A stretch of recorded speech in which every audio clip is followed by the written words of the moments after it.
tiene el presidente López Obrador y muchos temas el día de hoy, particularmente algunos muy importantes en el tema de la salud, porque estuvo aquí el secretario de Salud, Jorge Alcocer, vino el director general del IMSS, Zoé Robledo, y también vino la secretaria del Trabajo, Luisa María Alcalde. ¿Por qué? Porque dieron a conocer cómo va este plan de afiliación de trabajadoras del hogar a los beneficios del IMSS, es decir, que se den de alta en el IMSS para que tengan beneficios como crédito para la vivienda. Infonavit, que por cierto se aclaró que esta prestación estará funcionando un poco más adelante, pero ya se está tratando. Se dio un dato muy importante, se habla que 53,755 trabajadoras del hogar ya están incorporadas al IMSS y dieron a conocer detalles de cómo es esta afiliación. Por ejemplo, vamos a poner los datos que se dieron durante esta etapa piloto.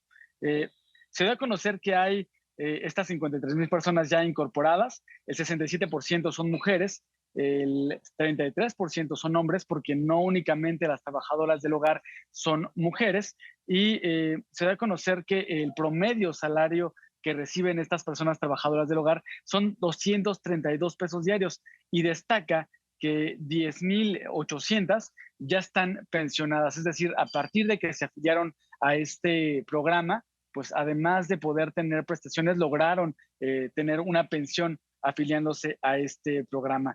Otro tema que salió muy importante el día de hoy, ya lo estaban adelantando, es que el presidente confirma que sí hay un plan B para la reforma electoral, y es que en caso de que los legisladores del PRI, del PAN, digan, no, pues nosotros sí queremos tener un órgano electoral que tenga un presupuesto de 20,000 millones de pesos al año, queremos consejeros que ganen 300,000 pesos al mes, queremos consejeros que tengan prestaciones como si se casan, reciban ahí una compensación, queremos funcionarios que tengan pues teléfonos celulares pagados, automóviles, choferes, les queremos pagar la gasolina y queremos tener, en vez de 300 diputados, como propone el presidente López Obrador, queremos tener 500. El presidente da nuevamente detalle de qué es lo que sí propone la reforma electoral y por qué debería así aprobarse. Dice el presidente, si los diputados del PRI y el PAN quieren todos estos lujos y beneficios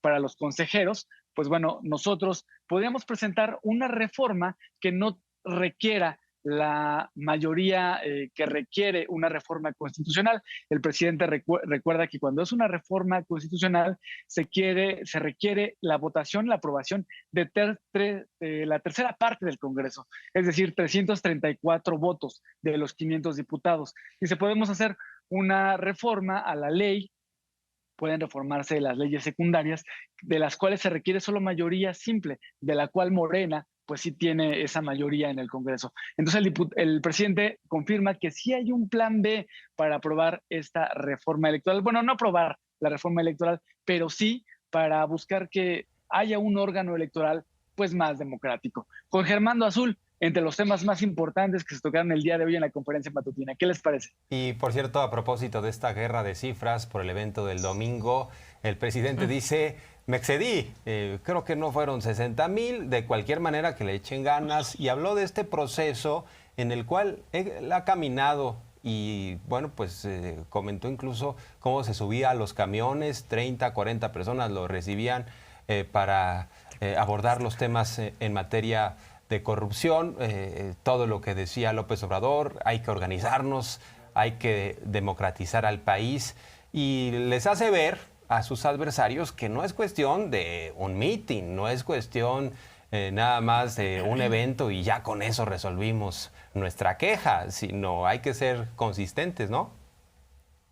Es muy interesante, Jorge Germando, porque viene el presidente, recuerda él cómo inició en esta lucha, cómo recorría las plazas, recuerda de nuevo esta anécdota que cuando se sube un camión a dar información, pues una persona le aplaude, y en este recuento de cómo debe ser la lucha por la transformación, de cómo debe ser la lucha para llevar un proyecto, pues dice, es sorprendente que marcharan, ¿no? Recordemos quiénes marcharon ayer, ¿no? Políticos, empresarios, esta gente que siempre se ha opuesto al proyecto del presidente López Obrador. Decía, ¿quiénes marchaban antes? Y yo ahí lo pongo, claro, pues marchaban pues los pobres, la gente que no era atendida, los marginados. Y lo que vimos el fin de semana fue que estos empresarios, la gente pues con más recursos, pues salía a marchar. Y ahí el presidente pues recuerda, ya les he platicado que he ido a las lomas y yo he visto que en las lomas dicen, no se toque al INE, ¿no? Pues el presidente dice, pues no es la situación así, ¿no? Hay que informar bien, ¿no? Y bueno, recordar que en este espacio hemos aclarado que la propuesta de reforma electoral que propone el gobierno de México no es desaparecer al INE, ¿no? Una señora decía que sondearon en la marcha, me van a quitar mi credencial de elector. Eso no es verdad. La propuesta de reforma no propone desaparecer el INE, propone que el INE sea democrático, que los recursos que reciba se destinen a cosas que realmente pues son primordiales, ¿no? Que los recursos ya no se destinen a sueldos millonarios para los consejeros o para lujos que bien podrían costar los consejeros con un salario pues modesto, ¿no? Entonces, el presidente recuerda esto, como tú lo dices, Jorge Armando, recuerda cómo inició la lucha y pues incluso les da clases de nuevo a sus opositores de cómo deben de trabajar y caminar pues para que sean escuchados, ¿no? Dice, ahí la llevan bien, dice el presidente López Obrador. Ahí la llevan y por eso también dice con todo el derecho del mundo que deben y pueden marchar, nada más que no estoy de acuerdo porque no hay una vocación democrática detrás de lo que están pidiendo y porque además hay mucha desinformación y mucha manipulación ahí también. Es muy cierto, Azul. Y a propósito de esto, la pregunta del día de hoy que vamos a hacerle a la gente va a ser